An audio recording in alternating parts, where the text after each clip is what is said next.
Thanks for checking out another podcast from Tealtown, USA. In this episode, we talk with Drew Remenda and Brodie Brazil about the Edmonton Oilers season, looking towards changes for next season, Martin Jones and team defense, and what to watch for in the upcoming playoff series between the San Jose Sharks and Vegas Golden Knights. The guys also share some fun stories about broadcasting and offer a small glimpse of what happens on the road. We hope you enjoy this cast and ask that you subscribe to our YouTube channel to get more fun Sharks content. And if you're listening on an audio-only stream such as iTunes, Spotify, SoundCloud, or another podcast platform, please like and subscribe to our stream. You can also follow us on Twitter and Instagram and find everything on tealtownusa.com. All right, well, welcome in, Drew. Thanks for coming in and joining us again. You know, it seems like every time we speak, soon after somebody from the Oilers leaves, McClellan, Chiarelli, I just don't get it. And me. It'll be me soon. It'll be me next. I'm telling you right now. No. But it'll be interesting. It'll be interesting with what happens with the Edmonton Oilers now. So, so as you said, Tom McClellan left, Ken Hitchcock came in, and Ken Hitchcock has got 2 games to surpass last year's mark of 78 points. They got 77, I think it is right now, or 76. And he was supposed to come in and came in San Jose, everybody knows, and was going to be the savior, was going to be the guy that was going to fix everything. And Ken found out what Todd found out, or what Todd already knew. They weren't good enough. They just basically weren't good enough to be a team that's going to contend for a playoff spot. Todd did all he could. Ken did all he could. Ken basically figured out, I guess it wasn't coaching. Mm-hmm. Then, after that, shortly after they fired Todd, they fired Peter Chiarelli. And now, let's be absolutely honest. That's where you should have laid the blame in the first place. Peter did not collect talent very well on this team. I think when they got Connor in that draft, and they thought they had to accelerate everything to make Connor happy, and they didn't. If they would have stayed patient, if they would have developed team, if they would have brought in younger talent and just let the process work its way out, and younger guys getting older and getting more experience and becoming veterans, things would be way better off. But instead, Peter Chiarelli tried to accelerate things. They built a 2011 team in 2018, and they've got some bad contracts. So I don't care which GM comes in, whoever comes in, and it might be Keith Gretzky, and Keith's done a really good job on the amateur side. He has done. He's paid his dues as an assistant general manager in the league. If it's him, he's still got a couple of years to try to fix the mess that is right now the Edmonton Oilers with their 1, lack of talent, 2, cap problem. Yeah. Now, the good thing is with the Oilers, by the way, Keith's got to hire a new coach. It doesn't seem like it's going to be Ken Hitchcock. Ken's going to be with the team, but I don't think he's going to be the head coach. So I'm just rambling on. I'm assuming that, when you go for certain guys, whether it's, paying Milan Lucic $1 million a goal, whether it's trading, Kajula for Manning, who plays 12 games and then is now being paid to sit in an AHL press box. Yep. And then even going further to talk about the extension that Koskinen was given, or the raise, I should say. Well, that was Peter's parting shot as he left. They signed Mikko Koskinen to a deal that is, yes, it's comparable to number 1 goalie that the Oilers had in Cam Talbot, but he hadn't put in the hours. He hadn't put in the game. It was a very small sample of his work. And Mikko's got a lot of work to do. And they signed him to a number 1 contract, and now they need to go find themselves a 1A goalie. Do you know any of those laying around? Because they're still going to hang around. I mean, do the Oilers give a flyer on Storlers and try to keep him around? Are they looking at Shane Starrett after a strong season in Bakersfield? I wouldn't touch anybody in Bakersfield, because that's the one area when you look at what's going on with the Oilers that they're doing right. First time made the playoffs in 4 years. Jay Woodcroft's done an unbelievable job. They won their division. They won a ridiculous amount of winning streak.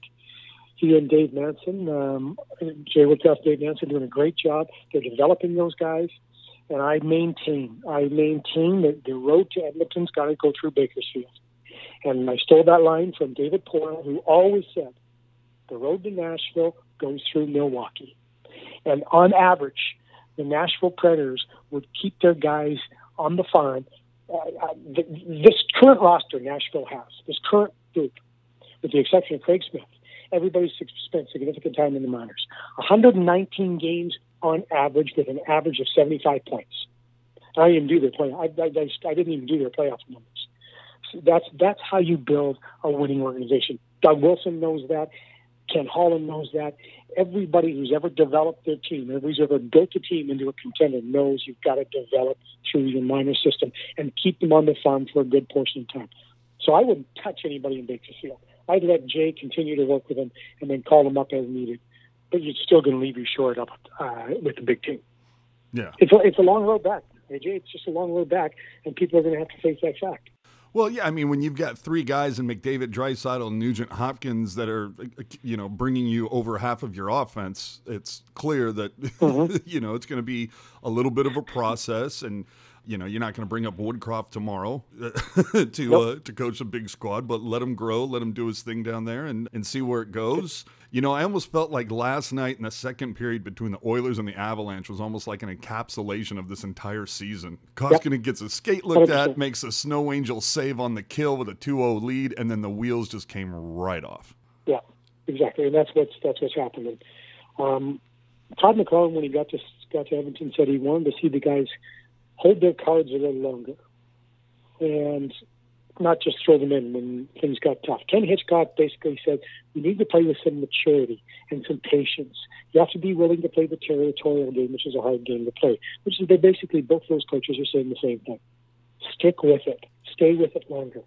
But last night, they were out of the playoffs as a back-to-backer, and they looked about after that third goal went in, it was, I don't know. So, it's a long way back. The good thing is that, and the fans don't want to hear this. Fans don't want to hear any of this. Well, I don't blame them. But the good thing is you've had some guys with some real terrific years, career years that I don't think are career years. By that I mean, I say they call them for career years for a reason, because that happened once in a career. Mm-hmm.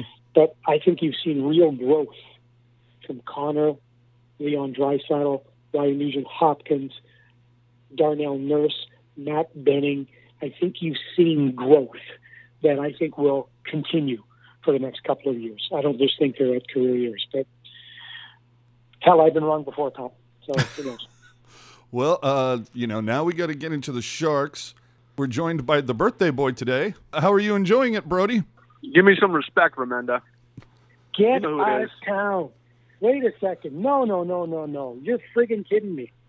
The great Brodie Brazil. Hey, you know what? Emmy winner, 28-time Bay Area Emmy winner, man of all seasons, and the guy who wears a dumb hoodie on the air for I don't know what reason. What the hell were you wearing the other night with the yellow jacket, man? What are you doing? What the hell were you wearing the other night with the turtleneck? Oh. Turtleneck looked good, and you friggin' know it.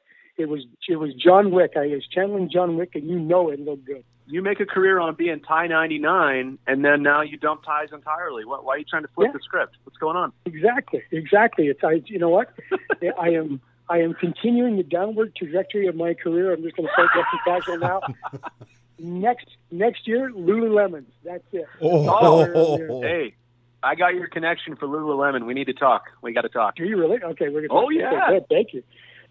Hey, Jay, what the hell are we doing? Hey, I thought allow you guys to catch up, but now thought, hey, we got little Sharks Oilers coming up here, so let's obviously would kind of maybe hope that there would have been a little more to play for coming into this one, but the Sharks are coming into this on a slump with just one win in what feels like their last 10 games. I don't think it's that many, but it just 8 out of 9. Yeah, not exactly the way you want to roll into the playoffs. Martin Jones, his numbers, not spectacular, has a knack for giving up a goal in the first 5 minutes of games, and it just makes you wonder, what do you look for in these final 2 games that you're going to see the Sharks tweak? And then after that, I guess we can kind of get into the matchups between Vegas.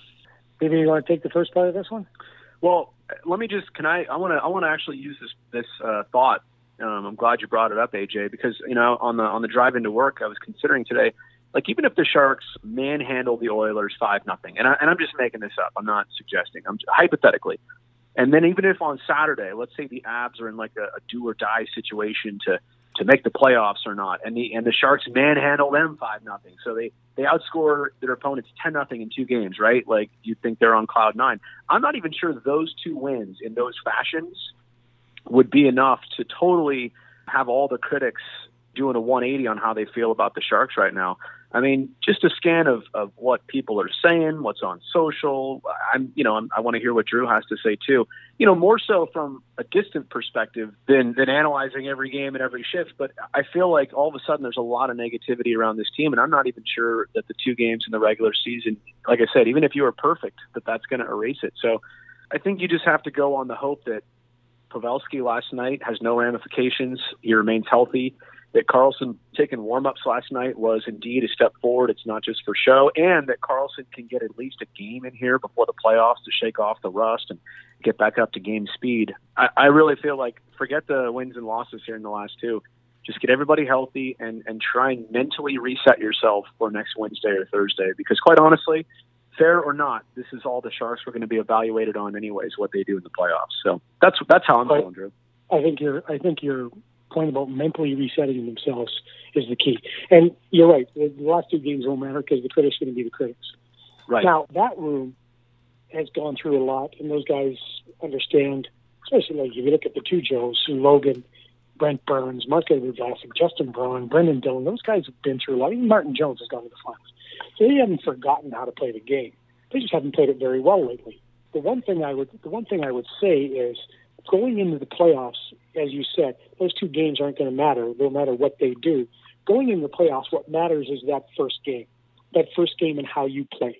Now, this is not any different, this team that went on the big winning streak and who've been a really good team all year. They've had a few flaws. I think defensively they've been less than detailed, where they get on the wrong sides of people. Like Brent Burns last night, where are you going on that goal? Like, where are you going? And they just get on the wrong sides of people. They're more mirroring people than they are stopping and starting and closing the gap and finishing checks and separating guys from the puck. They are having some problems in goal, and that is the area that we can get to. But this is a team that should be confident because of who they are and what they've done in their careers and this year, because they've been a good team until this little late spurge. I haven't heard any of the guys already about any of the guys talking about losing confidence or anything like that, because that saying drives me crazy. I'm going to bang my head through a wall when I hear a professional athlete talk about confidence. Well, I've lost my confidence. Where'd you lose it? Did you leave it in the car? Maybe it's in the other set of jeans. Maybe it's when they left it's probably they lost their confidence when they left their feet, probably. Right, exactly. You Not possible. You don't lose confidence, you choose to give it away. That's simple as that. So that's not mine. That's Trent Yanni's who. Jeez, I love that. But this team is a good team, and the first game will matter. The way they want to play that first game, the way that they want to play heavy, they want to put some speed bumps in front of Vegas, the way that they're going to try to inflict their will, try to make the other team bend a little bit. That's when you'll be able to get a read on the Sharks to say, okay, are they for real, or is this going to be a short playoff run? AJ, I need to hijack your show for a second. Absolutely. I just need to go right at it with Drew here. So it's been our season-long conversation about this team, and there are so many people on social media, and we do the Twitter mission, and we get a lot of comments about goaltending. Oh, Jones, Dell, this, Jones, that. I have never said that goaltending has not been part of the equation. But in watching all the goals that have been scored against the Sharks this year, odd man rushes, 2-on-1s, 1-on-nones, net front chances where you had a player just unmarked. I mean, grade A right out in front. So we've seen so much of that. And I feel like people forget, they're looking at stats. They're not actually looking at the goals being scored and how they were scored. It's so different in baseball, right? A pitcher has an ERA. Right. The E stands for earned. Like if a defensive player makes an error, that run does not count against the earned run average. Goalies don't have that. So I'm curious. And again, my theory on it, just so you know, is that it has been a bit of a goalie problem, but a lot of it starts with, and then I say team defense thinks, everybody goes, oh, well, the defenseman. I'm talking about all the skaters in front of San Jose's goalies. There's been turnovers. There's been bad defensive miscues. And a lot of that, it's the chicken and egg thing. Well, what comes first? Is it the goaltending or the bad defense? I'm here to say I think it's been both.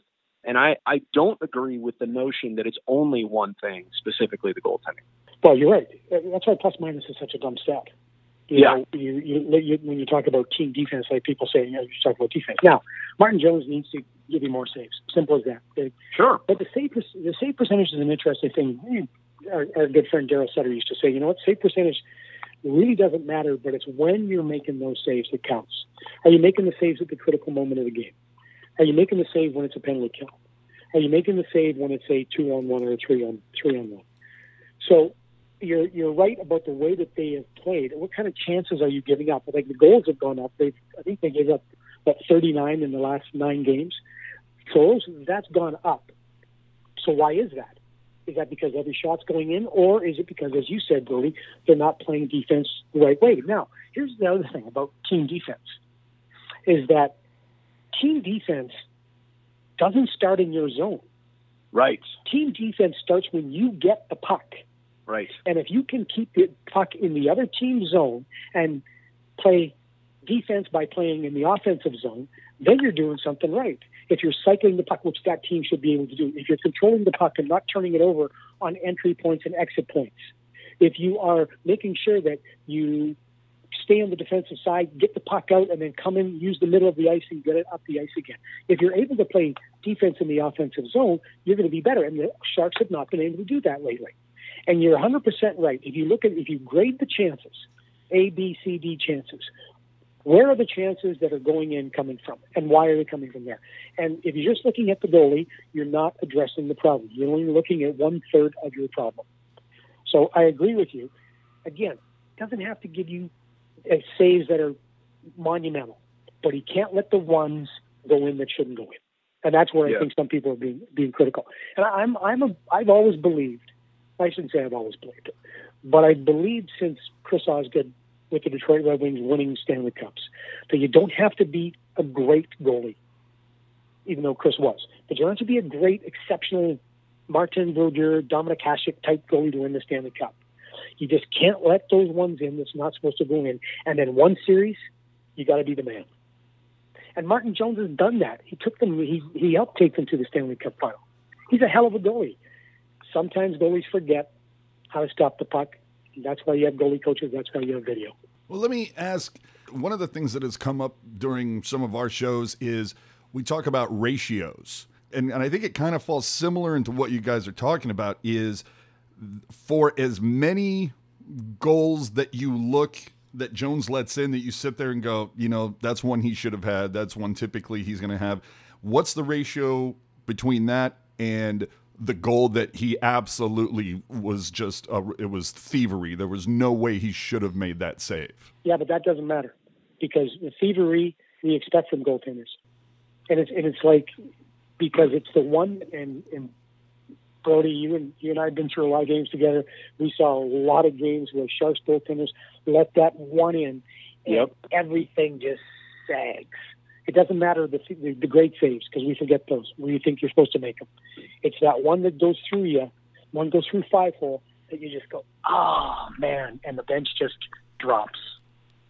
Well, and Drew, to your point, and you mentioned that you've already used the word timely, there is a stat on Martin Jones this year allowing goals in the first 5 minutes of periods, and it happens, far too frequently, I think, than he or the team would like.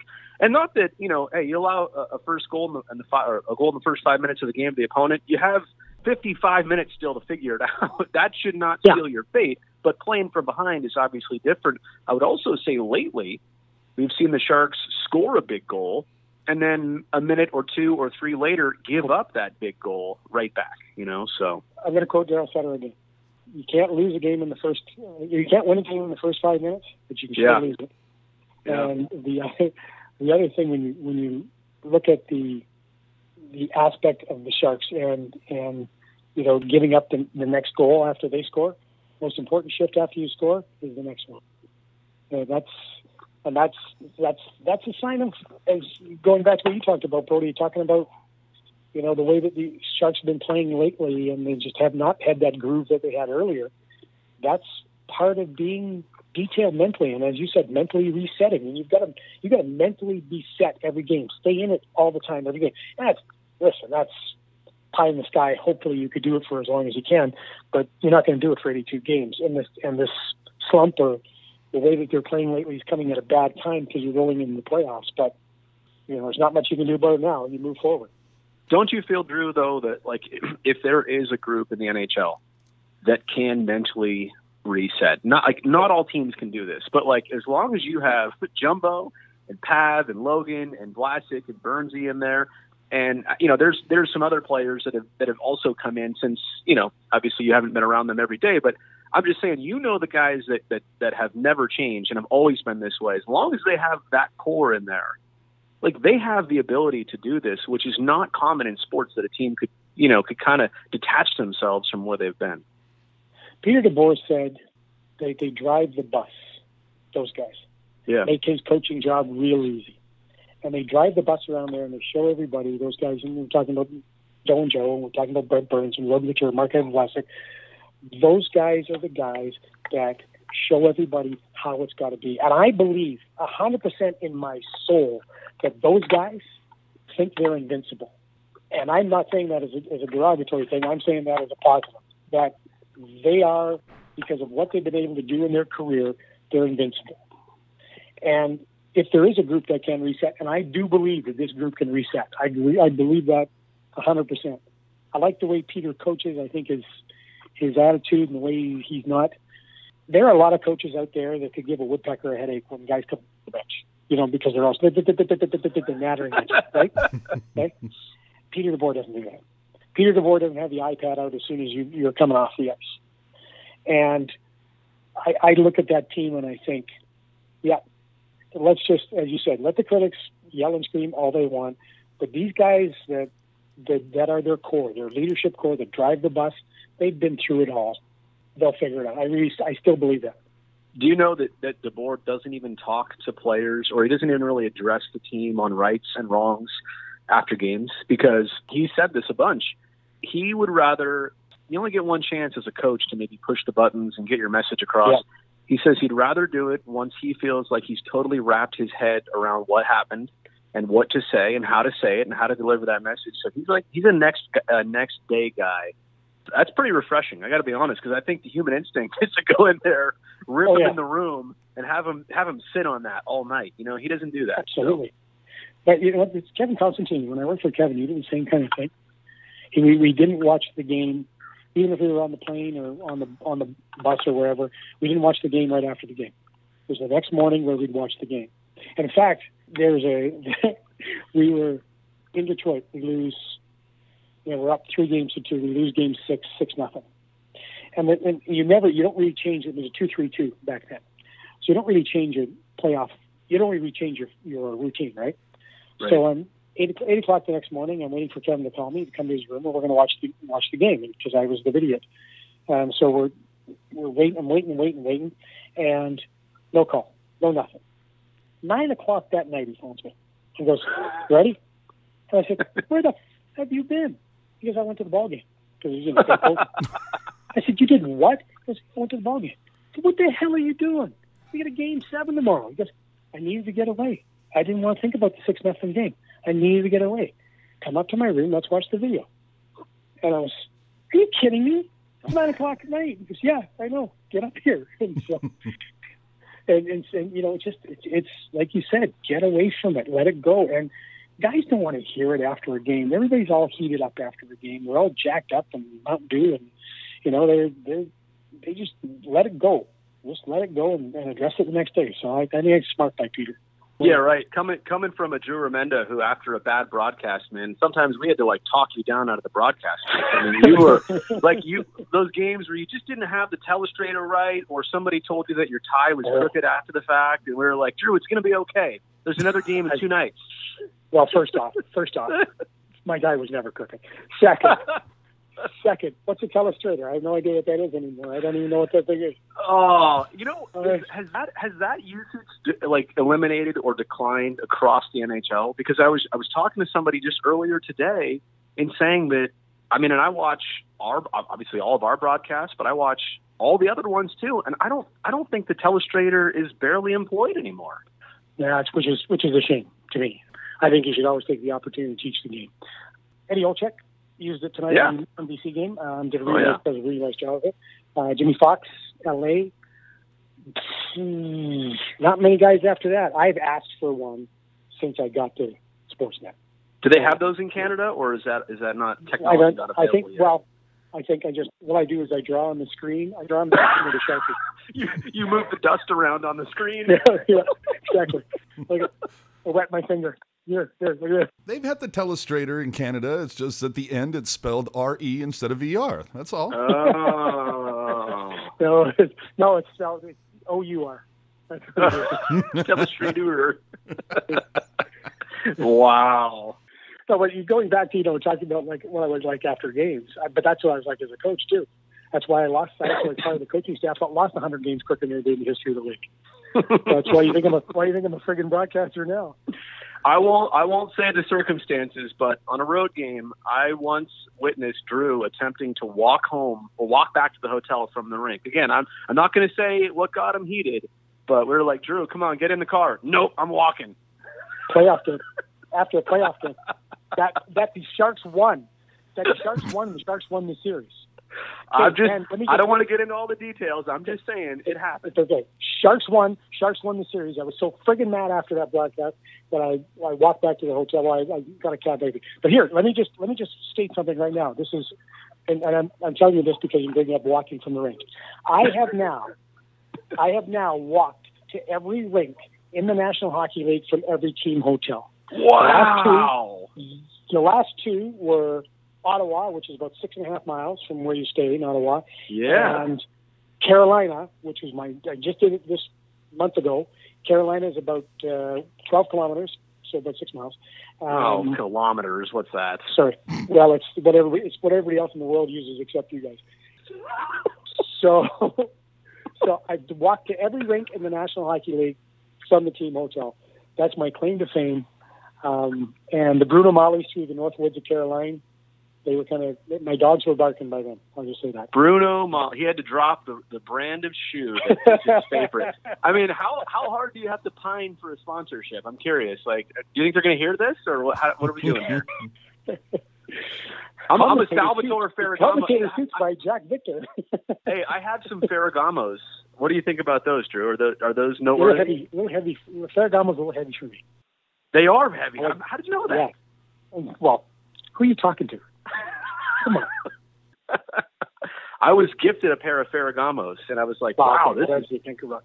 Oh, come on! I'm not. You think I'm buying these? Come on! I'm spending all my money. I'm spending all my money on podcast equipment. Yeah, didn't you have to inherit an iron? Oh, that was a gift. That was a gift. I will say, Drew and I, we do share a common ironing brand, Rolenta, and not just any Rolenta, right? You have to get the one that is handcrafted in Germany, Drew. Exactly. Yeah. Don't buy the other one. Do you understand how many companies I have to hashtag after this? You should have seen my wife. So we actually get a new one for maybe right after our wedding, or maybe like a wedding gift. And my wife's like, and wait, how much does this cost? And why doesn't any old iron work? And I'm like, yeah, no, you're gonna have to trust me on this one. And by the way, AJ, I'm the only guy that maybe in the National Hockey League that brings his own iron on the road. So. Oh, I don't doubt it. Drew, I'm gonna say it. You iron your own shoes. I've seen you iron a leather shoe, the top of a leather shoe, to get the crease out. I iron money. I iron money. Yes, money. I iron money.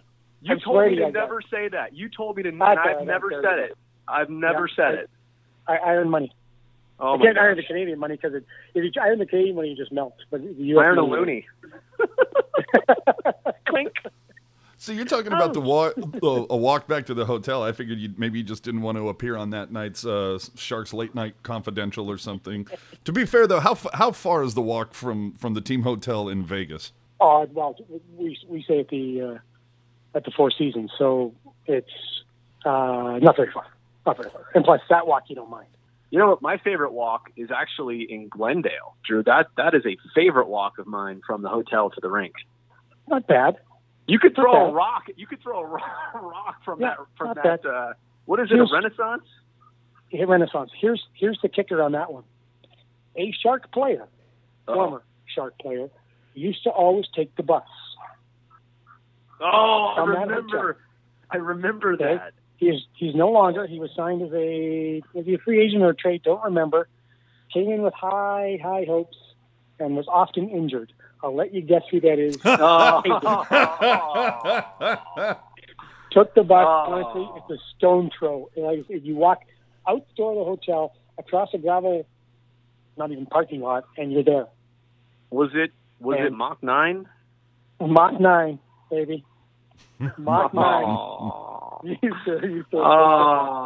no. Swear to you. That poor guy. I'll tell you what, when he got injured hopping over the boards once to go out on a shift, I was like, I honestly don't know, how does it get worse for a player? Like in terms of the freak things that can happen, that is the worst. Yeah, it doesn't. Jeez. Okay. Yeah. And AJ, I think AJ went to go grab a sandwich while we reminisced. I don't blame you, AJ. No, this has been fantastic. I mean, talk about being a fly on the wall. And, we went back and looked at some slumps and footage from like when there were slumps. Like I'm sure you're both have a significant memory of a night in Dallas when the slump buster was getting Joe Thornton. There was also Well, okay, go ahead. Well, I was just going to say there was also footage, something about Lucky Charms and you going commando. Oh, that was a while back. That was against. I think they were playing Columbus at the time, weren't they? And I gave the commando. I gave the commando talk. Mm-hmm. That's for when you were allowed to have fun on the air. Don't do that anymore. What are you talking about? I'm still on. What are you talking about? Well, you're still on. You're still on. You got to carry that guy. You got to carry that guy from Unity, Saskatchewan, on your back, but you're still on. Brody's dunking basketballs during Twitter mission. I take it to another level, Drew. I don't know what you're talking about. We're interacting with the audience. What other crazy stuff have I done on? I don't even remember. He nearly destroyed a camera swinging a bat. Yeah. Yeah, Sharky dumped me with water once. I mean, we're pushing the boundaries there. Oh, Sharky actually brought a fist on a stick just to hit Brodie. Yeah. Yeah, he punched me. That's the only way Sharky could get near you. Seriously. Hey, so AJ, before we get back to a couple more topics, can I just ask, when you promote this, like I know you're going to tweet about this interview, are you going to put my name first or Drew's name first? Oh. Go alphabetical, AJ. AJ, where my career is now, and compared to where BB's career is, just go with Brody. He's the star. I got one game left, maybe in my broadcasting career, and that works. You just, I'm very content with where I am and who I am at the moment. Will you tag Drew with his handle, which I don't even, is it at Drew Remenda? What? I don't have. I'm not on social media. You're off? You've been on and off twice? I've been on once because I lost a bet to Jeff Merrick, and he didn't say how long I had to stay on, so I was on for that little brief time, and that's it. I've never been on again. Somebody else has been using my name and my likeness. Your likeness. Man. Why you'd want to be me? I've got no idea. Seriously. No kidding, right? Honestly, where were we this year? And I walked into the rink, and I didn't have my NHL ID, and I said to the girl, I said, I'm Drew Remenda with Sportsnet, but I don't have my ID. And I said, I got my driver's license, and she looked up at me, and as sweet as could be, but as direct as could be, and she looked at me and goes, honey, who'd claim to be you? And I went, well, one, that's a really good point. Two, thank you, I think. Well, when would you have time to be on social media? You're too busy ironing everything, for Christ's sakes. Exactly. You do it at night. You do it at night, and you get it all done. Yeah, but we'll hashtag it, Turtleneck 99. We're fine. Turtleneck 99. There you are. But then here's what. Okay, you wear the turtleneck twice, people go crazy. And then the next night against Dallas, I'm wearing white pin collar shirt. By the way, pin collar. Brody, got to go pin collar, man. It's so nice. I'll try that. I'll try it. And then Tommy Holy is there, and Tommy Holy looks up at me and goes, man, See? Tie 99. I said, yeah. I said, you never lose it. Hey, go back to your slumps. Second year, we lost 17 in a row, which is an NHL record. And we lost to the Calgary Flames 13-1. We hit the road. We go Calgary, Edmonton, Winnipeg. We lose in February. We lose to Calgary 13-1. We get the first goal in that game, and they score 13 unanswered. Farron Fleury is a +9 NHL record. I think it was Ken Riggett. Ken Riggett's their goalie. He has 3 assists. NHL record. That's crazy. Isn't that funny? The next night we go back-to-back. We play Edmonton. We lose 6-0. And we've lost now, tied the record, lost 17 in a row. And I'm sitting in the dressing room, and guys have just lost it. Right? Okay, 17 in a row. We're in the midst of losing. We're in the midst of a 1-30-1 streak. Okay, we lose to Edmonton 6-0. We're sitting in the coach's room, and the old reps all and Bob Murdoch and George Kingston and I, and my Bob Murdoch looks at me and goes, "So what do you think?" I don't know, Bobby. I don't know anymore. I don't know. And Bob goes, "I think it's a hell of a coaching job." And I went, "What?" He goes, "I think it's a hell of a job by us." I said, "What are you talking about?" And he goes, "We just took our goals against average and cut it by 50% in one game." Ending coaching. Oh my God! You talk about pumping the tires. Wow. Beauties. That is awesome. Well, you talk about slumps. You know, the Sharks haven't been rolling well towards the end of this season. However, we can go back to Anaheim just a year ago, who went like 10-1-1 over their final 12 and then were promptly swept by the Sharks. You know, regular season doesn't matter. Just get in. It only matters about playoff positioning. They were on a crash course to meet Vegas anyway for a long time. So that part doesn't matter. The home ice is to me the one thing that matters. If you have home ice and you've got that Game 7 coming up, you'd rather play it at home than on the road. That's basically it.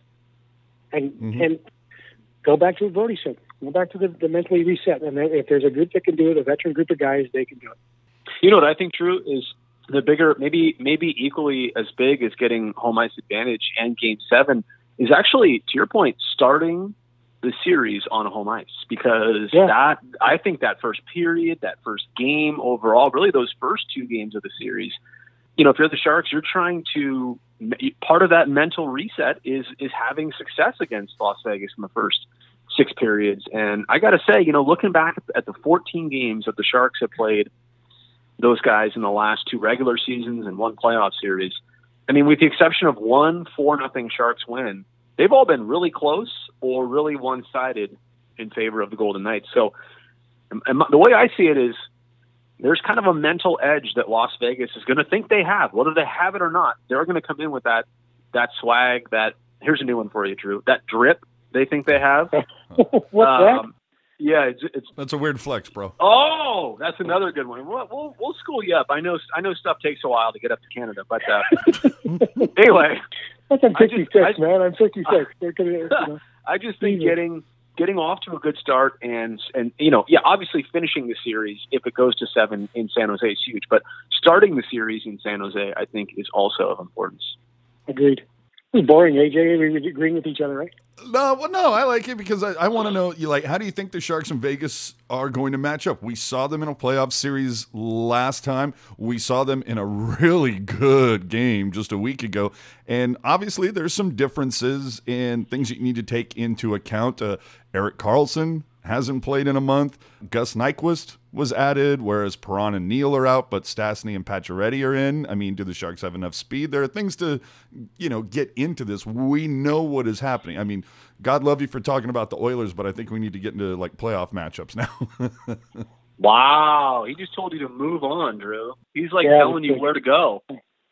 You want me to move on from a team that's got 77 points so far in 80 games? Okay. I can do that pretty quick. Thank you.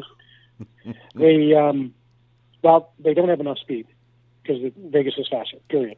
And Vegas when they attack in numbers.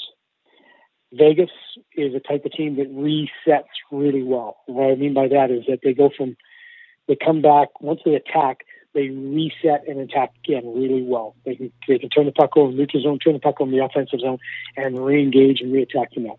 They do that very well. Come back through the middle hard. But what's with Marc-Andre Fleury?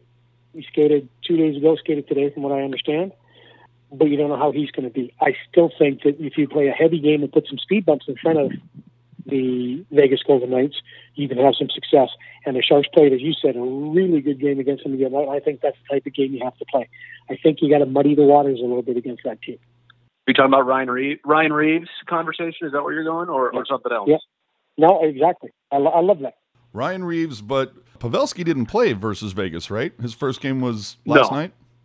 Last night, yeah. Yeah, so it's like no Pavelski. And I've neglected to mention, too, that Vegas added Mark Stone, who's fit in incredibly well with Vegas. Well, and Las Vegas, if I recall correctly, was a couple guys short in that game, too. But I just, I want to point this out. If Erik Karlsson, first off, if he plays one more game before the playoffs, I'd feel a little bit more comfortable about the situation. But number two, I want to make clear to everybody listening and watching when they watch the games that, there's a difference between a player's presence and their contributions to what you expect from them. And I mean, the hope, right? And nobody knows this besides Karlsson and the doctors and, those on the very most inner circle, but like Karlsson, he could come back and be about half of what he's supposed to be. Just physically, the groin is a tricky one and could take a full summer to truly recover and heal up to the point where he can push and start and stop and all that stuff. So all I'm saying is I hope that when he does come back for the playoffs, like he continues to promise, I just hope for him that it's with not a lot of reservations or limitations, because everybody will be so focused on, okay, all right, he's back. How will the Sharks be better, different?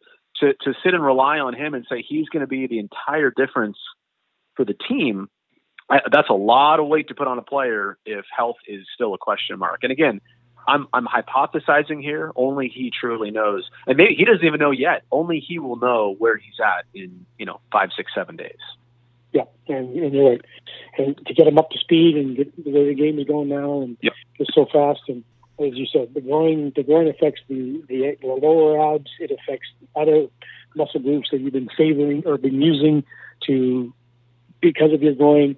Yeah, I wouldn't be counting on Erik Karlsson to come back and play 28 minutes and play a role that's really going to be, as you said, between presence and contribution. Let me ask you one thing, Drew, since I do have Brodie on here. What is the city that the Golden Knights play in?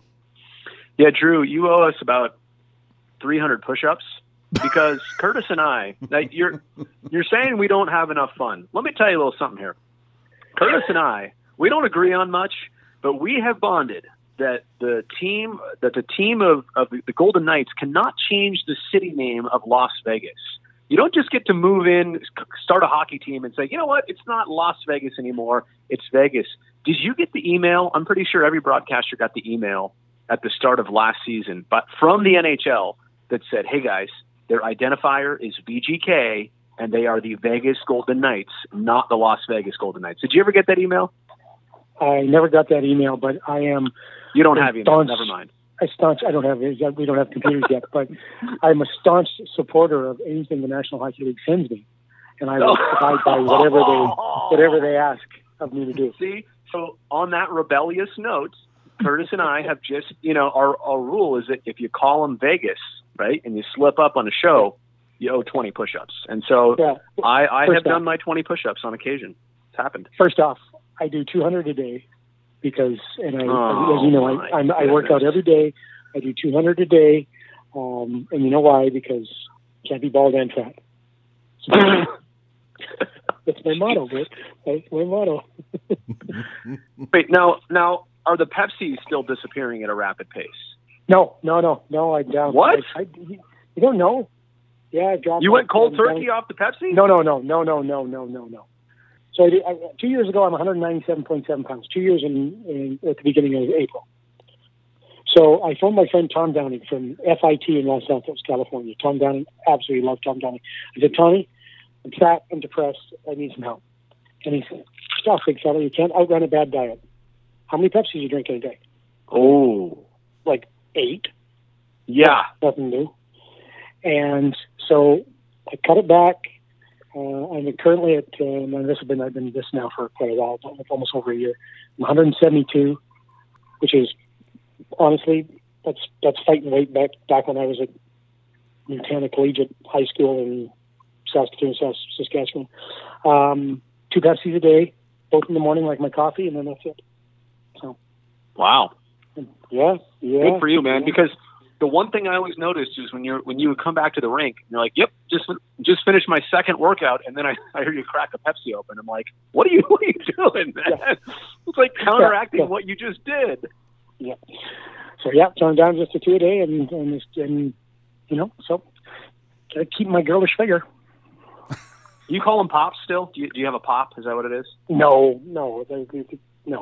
That's a Midwest thing. Sorry, I get that mixed up. No, Christ almighty. What are you talking about, pop? What am I, from Kansas? I coached in Kansas. Never mind. I coached in Kansas. No, you're from north of Kansas. Way north. Way north. Well, you bring up Kansas. Do you have some good stories about the Blades back in the day? AJ, I'm not sticking around for this. I'm not here for this. No, okay. We actually had somebody ask. Really? The best story about Kansas City. The late great Vasily Tikhonov, who I loved him. Vasily and I coached in San Jose, and we coached together in Kansas City. We're in Milwaukee, and you can ask Mikey Aldrich, equipment manager, the best equipment manager in the universe, with the San Jose Sharks. You can ask him because Mikey was there. We're in Milwaukee, and they are taking it to us on every aspect of the game. And after the second period, we're in the dressing room, and Vasily has, every once in a while, Vasily would go Russian. Okay? Every once in a while. And he goes full Russian. Whoa. And he is sick and tired of what's happened with our team and the way that we've been brutalized. Refs, team, awful. Vasily comes in and goes, "That's it. I want freaking blood. I want ambulance. I want fights. And he's just going off. And Mike Aldrich and I am standing in a doorway, and Mike Aldrich is standing by the team showers. He steps into the team showers because he is dying. And we're making eye contact, and a bunch of guys, the guys are all biting their towels or biting their jerseys because they're laughing so much. Okay. And he's going on and on. I want a freaking ambulance, and he's going on and on and on. And he has gone now full Russian. He's lost it. Okay. And it goes on for a good amount of time. And it was the funniest and most terrifying thing I've ever seen in my life in a professional hockey dressing room. And we go out. First shift, Kenny Hammond, who was an engineer, he played hockey just because he liked it. He played for the Sharks. He was an original Shark. He takes somebody out, and then he gets booted out of the game. He skates off the ice and goes, "Vasily, there's your ambulance." Well, at least he did his job. He won't get yelled at after the game. He tried. No, it was awesome. I want freaking blood. Yeah, the best. Let's finish this off with kind of a one-on-one here. Okay, I want to know, Drew, what do we need to look for? How can the Sharks be successful in that series versus Vegas? Obviously, we talked about taking advantage of home ice, but what should people be on the lookout for? Besides Joner not letting in a goal in the first 5 minutes. Play the heavy game. Play the territorial game. Be patient. Be willing to win the game 2-1. Play heavy in their zone. Don't make mistakes on the entries because they will burn you with that. And as Brodie talked about, it's got to be a 5-man, 6-man effort on defensive hockey. But play in their zone. You win the territorial game, you should win the series against them. Did you say be willing to win a 2-1 game, Drew? Did you just say that? Yes, I did say that. Do you know? Hashtag. Oh, boy. Do you know this season the Sharks, when allowing hashtag 2 or fewer, are a perfect 30 wins and no losses? That should tell you everything you need to know right there. Look at that. And I'm saying, like defense, when they play, and there were series and stretches of games this season where they went 5 and I think won 6 in 7 games, allowing 2 or fewer. They allowed 2 or fewer 6 out of 7 games in one span. And, and obviously won 6 of those 7 games. The point is like their offense lately has not been there. So that has been a bit of a concern, but that's less of an issue right now than getting back to the defensive, foundations. And the year they went to the Stanley Cup final, it was all about defense. Last regular season, the reason they had so much success was team defense. So I just think you want to get into a track meet. I know you're saying the heavy stuff. I just think the opposite side of that is if you get into a track meet with Las Vegas, watch out, because I don't think that's a recipe. I also think too that, everybody, like, I don't know if you heard this on our broadcast the other night, but Evander Kane referenced Ryan Reeves as a babysitter, which I thought was hilarious. And there were some other words thrown in there, but I also feel like if like Ryan Reeves is going to distract there's only one Ryan Reeves out there. And for the Sharks, there's a couple guys that want to go get him. All I'm saying is if Ryan Reeves alone can take a couple Sharks out of their elements, like he has done his job times 3 or 4. So don't fall into his stuff. You know what I'm saying? Don't let him be a factor on the ice. 100%. Yep, right on the money. And it's funny you bring up the whole 2 or fewer thing as well, because I tried to find the statistics and I could not get any support on it one way or the other. But the Sharks opened 3 consecutive months with a 5-game winning streak or more. It was like 7 in January, 5 in February, 6 in March. It's, the second half of the month, not so great, but yeah, that whole 2 or fewer thing. Brodie, every once in a while, he'll lay out a great hashtag and just roll with it. All of their win streaks involve a lot of 2 or fewers. I'll just say that. Screw stats for a second. Let's just say it like that. A lot of their longest success stories of this season came with allowing 2 or fewer. They got into some like the game against the Caps right before the All-Star break. 7-6, I think, was the final there. Like they've won that the other way too, but the majority of their really good wins this year against really good teams, beating the Winnipegs and beating the Nashvilles and beating the Oilers. 7-2. Just kidding. I was waiting on that one. Hey, but here's the thing, dude. Here's the thing, though. I work for Sportsnet. I don't work for the Oilers. I only worked for the Oilers when they beat the Sharks in the playoffs. Wow. It's a weird flex, bro. with you winter tie, just don't tie too many. Hey, solid turf. What broadcast advice would you give me here? Because I have to say I'm in a similar situation here. I work for NBC, but we are friends and family of the Sharks. Clearly, Drew, you know what? Tell me some advice on this. Here's one thing I can't stand. When I get heckled on social media, like I'm supposed to be Walter Cronkite of sports. You're supposed to be objective. You're not supposed to give opinions. This is not like a crime scene or politics or anything. It's just sports. Of course I'm allowed to have an opinion. Of course I'm supposed to slightly root for the Sharks. Of course I am. Let me interject here for a second. I'm going to guarantee you that Drew's response is, "Hey, thanks for watching." Which is my line. When anybody tells me how much I suck, my line is to them. And the comments have actually become fewer and fewer, which is, I'm kind of sad about that. But my response has always been when somebody says, "Randy, you suck," I always say the same thing. Thanks for watching.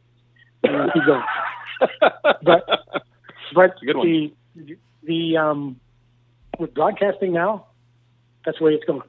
You broadcast the message that the team wants you because you are friends and partners, and that partnership has been great for teams, sometimes great for the network, but it's been bad for broadcasters. It's been bad for us because we don't get to actually tell the truth all the time. We don't get to say what really happened sometime. We don't get to be completely objective all the time. We can't level criticism without fear of that criticism coming back at us because the general manager or the owner or the president or they go back and forth. And it happens on every team everywhere now.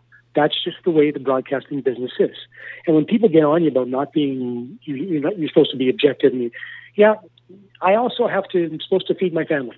I'm also supposed to keep my job. And this is a guy, Brodie, as you know very well, who always thought that honesty was the best policy because I never wanted to insult the intelligence of the fans. I never did, and I still try not to.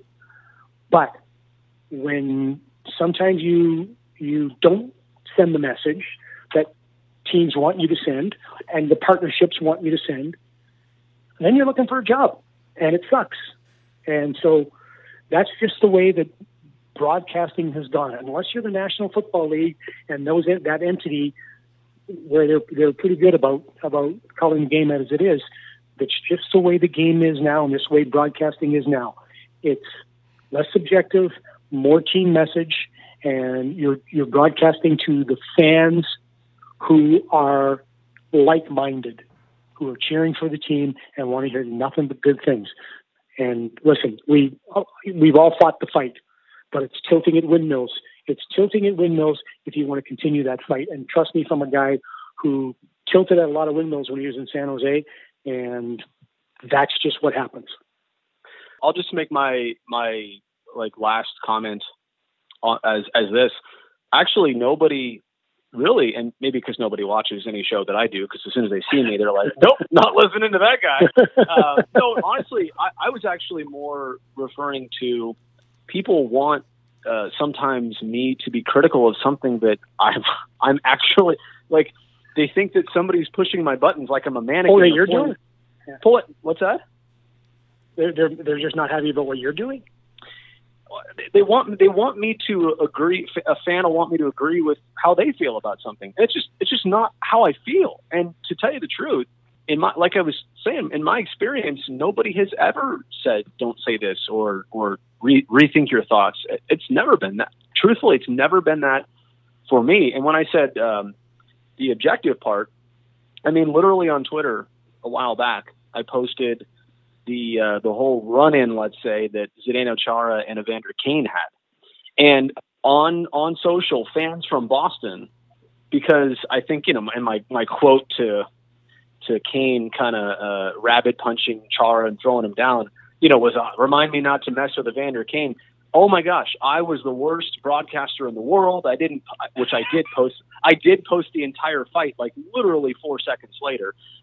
That's what I'm referring to is criticism of just the way you say things, or I don't like, you don't have the full viewpoint of this.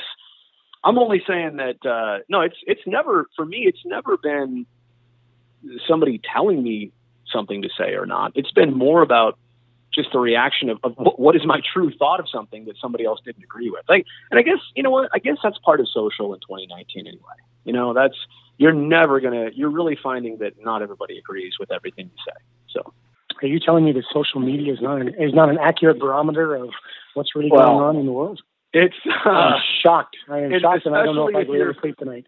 Especially if your account is anonymous, you are more likely to call me bad names and tell me that, Yeah, again, I guess that's what I was trying to say is that I hate to be labeled as a journalist. I hate that. That is so wrong. That is not what I do. I'm literally here to inform and entertain. And yeah, again, I guess what I was trying to wrap on is that, you can't. I mean, I am a fan of the team. I really like a lot of these players personally and professionally, and I hope they have so much success. I mean, clearly, I'm part of this. But at the same respect, I'm never going to sit here and lie to people and flat out spit on the viewers and say, well, this isn't. The Sharks just gave up 3 goals, but it's okay because of this. I think we have to be honest, and I think the players and the team want you to be honest. It's the story of the season. No, they don't. No, that's absolutely not true. But I'll say this about the journalism thing. Okay? Yeah. This is my favorite line about journalism. I was told this by Kevin Compton, former owner of the San Jose Sharks, and he won't mind me telling the story. We were having this argument, this same discussion, and it became an argument because you know what I was like. I always thought honesty was the best policy, and I always thought you had to be intellectually honest. And my line was, how can I honestly praise the team, or how can I praise the team with any credibility if I don't critique them honestly?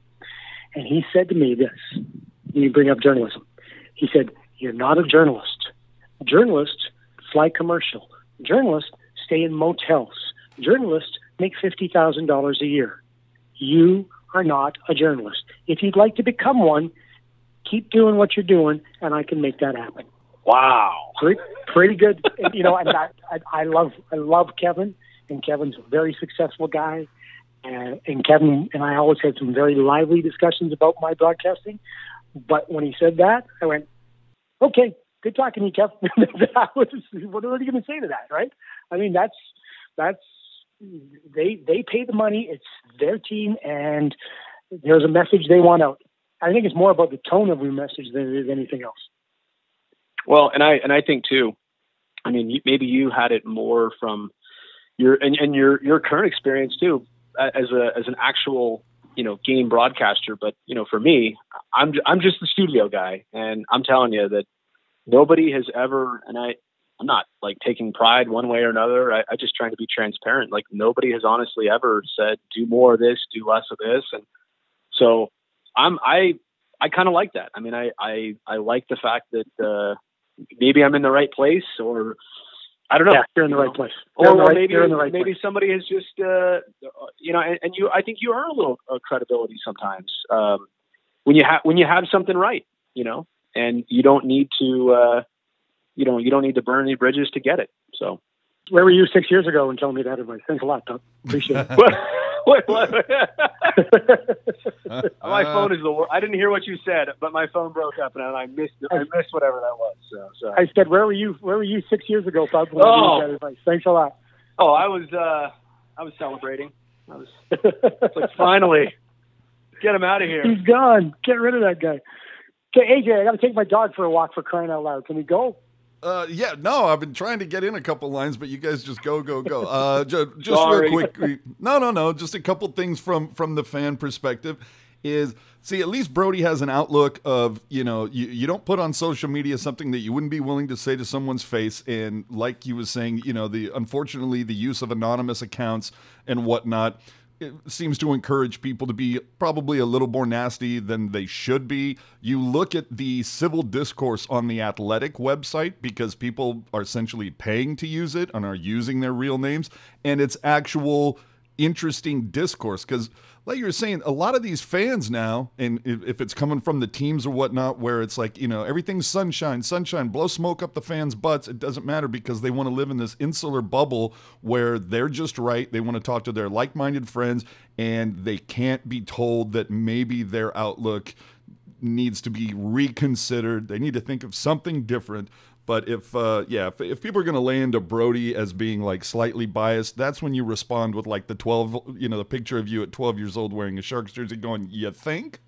Might be. Well, and again, they're not even criticizing bias one way or another. Like, sometimes they think that I'm just going against their team, when in reality it's like, I'm not Walter Cronkite here. I'm not a journalist. I come with information, entertainment, and a few opinions along the way. So. Okay. Where those come from are my brain. That's it. Let me give you the social media breakdown, okay? Dallas Aikens, who was the head coach of the Edmonton Oilers when I got there, who I really, really like. He now coaches in San Diego, will probably be the next head coach in the Anaheim Ducks. I really like Dallas. One day he was asked in the midst of an Oilers losing streak about social media and reading it, and he said, you know what? He said, I don't do social media. And I almost stood up and applauded right there. He said, and I'll tell you why. Social media is poison. And poison's fine if you just leave it up on the shelf and you don't touch it. But as soon as you open it and ingest it, that's when you become sick. And that is the best I've ever heard any comparison or any analogy about social media. And I believe that to this day. You know, I'm not on social media. I don't tweet. I don't Facebook. I don't Instagram. I don't do any of that stuff. My kids hardly do any of it. I think it's absolute poison, and it's done very little for society. I listened to an interview with one of the guys that helped invent the internet. It wasn't Al Gore, by the way. And this gentleman was asked about inventing the internet, and he said, you know, it has been something that is, I'm paraphrasing, something that's been absolutely tremendous as far as an information, but he kind of feared that it's gone the wrong way when it becomes social issues and social justice warriors and everybody who wants to be the keyboard warrior. He said that we didn't plan on, and that part of it, he wants to distance himself because he thinks it's provided social discourse that wouldn't have been there in the first place. So to me, social media it's poison. It's an echo chamber for a-holes as far as I'm concerned. Wow. I can't top that. Yeah, I was going to say, I think we should just probably wrap that up right now. So you are going to tweet about this? Oh, absolutely. Yeah, so George and I, yeah, you can tweet about that, and I'm going to take George for a walk. See you, Drew. Good talking to you, man. Okay, man. Good talking to you, Brodie. AJ, thanks, man. Talk to you soon. As always, thank you. Thanks for tuning in to another cast from Tealtown, USA. Remember to follow us on Twitter, Instagram, and Facebook at Tealtown USA, subscribe to our YouTube channel, and find us on the web at tealtownusa.com.